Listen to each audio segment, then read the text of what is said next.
नमस्कार, मी भाग्यश्री तुम्हा सर्वांचं आपल्या चॅनलमध्ये मनापासून स्वागत करते आणि आज देखील आपण खूप सुंदर अशी डिझाईन तयार करणार आहोत। तर त्याकरिता इथे मी बॅकपार्ट कट केलेला आहे, ज्याची पूर्ण उंची आलेली आहे 13 इंच, शोल्डर आलेले आहेत 4.5 इंच, आर्म होल म्हणजेच मुंडा आलेला आहे 5 इंच, छाती आलेली आहे 7.75 इंच आणि इथे कंबर बॅकडार्ट मिळून ती आलेली आहे 8 इंच। आता इथे वरच्या बाजूला आपण आपल्या गळ्याची मार्किंग करूयात। तर इथे मला माझे जे रेडी शोल्डर आहेत ते 2 इंच हवेत, म्हणून मी अर्धा इंच मार्जिनचा घेऊन 2.5 इंचावरती एक मार्क केलं। त्यानंतर टेपला त्याच पॉईंटवरती ठेवून घेऊन खालच्या बाजूला जी माझी गळ्याची उंची आहे ती इथे मी 9.5 इंच घेतीये आणि जी खालची गळ्याची रुंदी आहे ती इथे मी 2.5 इंच घेऊन व्हिडिओमध्ये दाखविल्याप्रमाणे इथे तुम्हाला एक बॉक्स ड्रॉ करून घ्यायचा आहे। त्यानंतर आता या बॉक्समध्ये आपण नॉर्मली जसा गळ्याचा मटका आकार ड्रॉ करून घेतो ना, सेम इथे देखील ड्रॉ करून घ्यायचा आहे। आता इथे तुम्हाला व्हिडिओमध्ये दाखविल्याप्रमाणे बॅक पार्टला ओपन करून अगदी मधोमध फोल्ड करून घ्यायचं आहे आणि हाताने थोडंसं असं थापून घ्या, म्हणजेच टॅप करून घ्या, जेणेकरून आपली ही डिझाईन त्याच्या समोरच्या बाजूवरती देखील ट्रेस होऊन म्हणजेच उमटून येईल। त्यानंतर येथे मी अस्तर आणि मेन फॅब्रिक घेऊन दोघांनाही अशा पद्धतीने राईट साईडवरती राईट साईड म्हणजेच बरोबरीच्या बाजूवर बरोबरीची बाजू ठेवून घेतलेली आहे। आता इथे आपल्याला काय करायचं आहे, जसा आपल्या गळ्याचा आकार दिसतोय त्याच आकाराला अगदी व्यवस्थितरित्या व्हिडिओमध्ये दाखविल्याप्रमाणे इथे तुम्हाला स्टिच करून घ्यायचं आहे। इथे जर तुम्ही व्हिडिओ काळजीपूर्वक पाहत असाल तर तुमच्या एक गोष्ट लक्षात आली असेल की मी गळ्याच्या मध्यभागावरती त्याला बॉल पॉईंट पिन्स लावून पिन्सने सिक्युअर करून घेतलेला आहे, जेणेकरून जेव्हा आपण हा गळ्याचा आकार स्टिच करू ना तेव्हा आपलं कापड इकडे तिकडे हलणार नाही आणि आपण जसा गळ्याचा आकार ड्रॉ केला आहे अगदी तो तसाच स्टिच केला जाईल। त्यानंतर इथे तुम्हाला कमरेच्या बाजूला अर्धा इंच मार्जिन घेऊन व्हिडिओमध्ये दाखविल्याप्रमाणे त्याला सरळ स्टिच करून घ्यायचं आहे। जर आपण इथे अशा पद्धतीने स्टिच केलं तर बघा शेवटी आपल्याला कमरपट्टीला सेपरेटली स्टिच करावं लागतं, तर त्याची इथे आपल्याला गरज लागणार नाही आहे जर आपण असं स्टिच केलं तर। त्यानंतर इथे हे जे कमरेच्या बाजूला जास्तीचं कापड दिसतंय ना, त्याला देखील तुम्हाला इथे व्हिडिओमध्ये दाखविल्याप्रमाणे अगदी व्यवस्थितरित्या कट करून घ्यायचं आहे। आता इथे वरच्या बाजूला संपूर्ण गळ्याच्या आतील बाजूस थोडंसं जास्तीचं कापड ठेवून संपूर्ण गळ्याची कटिंग अगदी व्यवस्थितरित्या व्हिडिओमध्ये दाखविल्याप्रमाणे कंप्लीट करून घ्यायची आहे। त्यानंतर हे जे आपण गळ्याच्या आतील बाजूस थोडंसं जास्तीचं कापड ठेवलं होतं ना, त्याच कापडावरती व्हिडिओमध्ये दाखविल्याप्रमाणे छोटे छोटे कट्स देऊन घ्यायचे आहेत। फक्त कट्स देत असताना एकाच गोष्टीची काळजी घ्या की तुमचे हे कट्स आपल्या या शिलाईवरती जाणार नाहीत याची।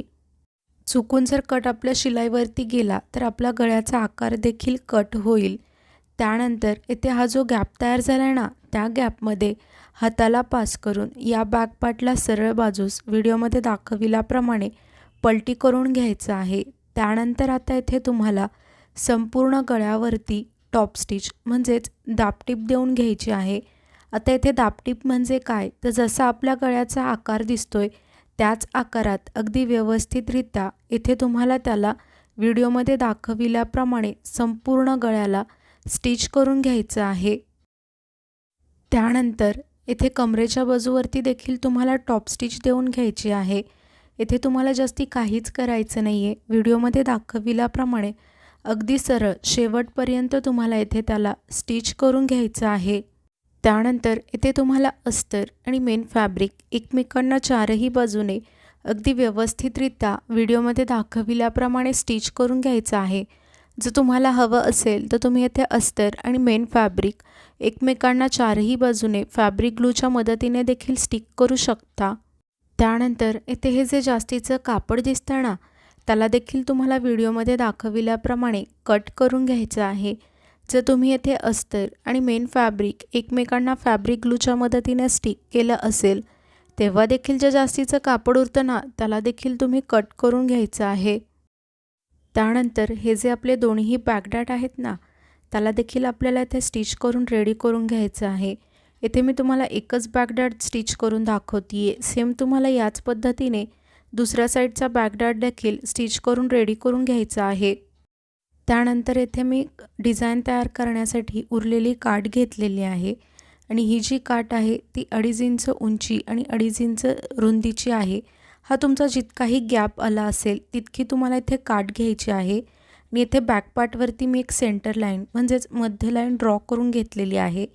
तर अशा पद्धतीने आपल्याला इथे काठला ठेवून घ्यायचं आहे आणि ही काठ हलू नये याकरिता मी त्याच्या मध्यभागावरती त्याला बॉल पॉईंट पिन्सने सिक्युअर करून घेतलेला आहे. आता इथे काय करायचं आहे, ही जी काठ आहे ती आपली अनफिनिश्ड आहे, तर तिला फिनिश करण्यासाठी तिच्या कॉर्नरवरती इथे मी ही ट्रायंगलची लेस घेतलेली आहे आणि या लेसला अगदी व्यवस्थितरित्या स्टिच करून घ्यायचं आहे. जिथे आपले कॉर्नर आले तिथे व्यवस्थितरित्या व्हिडिओमध्ये दाखविल्याप्रमाणे लेसला फोल्ड करून घ्यायचं आहे आणि मग पुन्हा तिला कंटिन्यू स्टिच करून घ्यायचं आहे. त्यानंतर येथे मी कॉन्ट्रास्ट कलर म्हणजेच माझ्या साडीमध्ये जो विरुद्ध कलर होता अशा येलो कलरच्या लेसची निवड केलेली आहे आणि तिला आता आपल्याला या गळ्याच्या कडावरती ठेवून घेऊन संपूर्ण गळ्याभोवती अगदी व्यवस्थितरित्या स्टिच करून घ्यायचं आहे. आपल्यापैकी खूप जण व्हिडिओज पाहतात परंतु चॅनेलला सबस्क्राईब करत नाहीत, तर प्लीज असं नका करत जाऊ. चॅनेलला देखील सबस्क्राईब करत जावा. काय होतं ना, मला देखील समजत जाईल की हां, मी जे व्हिडिओज बनवते आहे ते तुम्हा सर्वांना आवडत आहेत आणि तुमच्या उपयोगात देखील येत आहेत. आणि जर अशी सबस्क्रायबरची संख्या वाढत राहिली तर मला देखील एक नवीन उमेद मिळते आणि त्याच नव्या उमेदीत मला तुमच्यासाठी असेच नवनवीन व्हिडिओज बनवण्याची प्रेरणा देखील मिळत राहते. तर प्लीज तुम्ही आणखीन चॅनेलला सबस्क्राईब नसेल केलं तर सबस्क्राईब करून सपोर्ट करा. आणि इथे बघा शेवटी इथे जर तुमची लेस बाहेर आली असेल, माझी बघा थोडीशी दिसतीये, तशी जर तुमची देखील आली असेल तर तिला अगदी काळजीपूर्वक कट करा.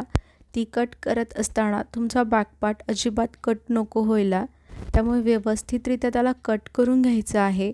आणि अशा पद्धतीने इथे आपली डिझाईन तयार झालेली आहे. आणि जर तुम्ही आणखीन चॅनेलला सबस्क्राईब नसेल केलं तर प्लीज चॅनेलला सबस्क्राईब करून सपोर्ट करा. आणि व्हिडिओ अगदी शेवटपर्यंत पाहिलात यासाठी तुम्हा सर्वांचे मनापासून खूप खूप धन्यवाद. आणि आपल्या चॅनेलवरती दररोज दुपारी 1:30 वाजता एक नवीन व्हिडिओ येत असतो, तोही नवीन डिझाईन बरोबर. त्याची नोटिफिकेशन तुम्हाला मिळावी याकरिता चॅनेलला सबस्क्राईब करून त्याच्या शेजारी बेल आयकॉन म्हणजेच घंटीच्या बटनावरती क्लिक करा.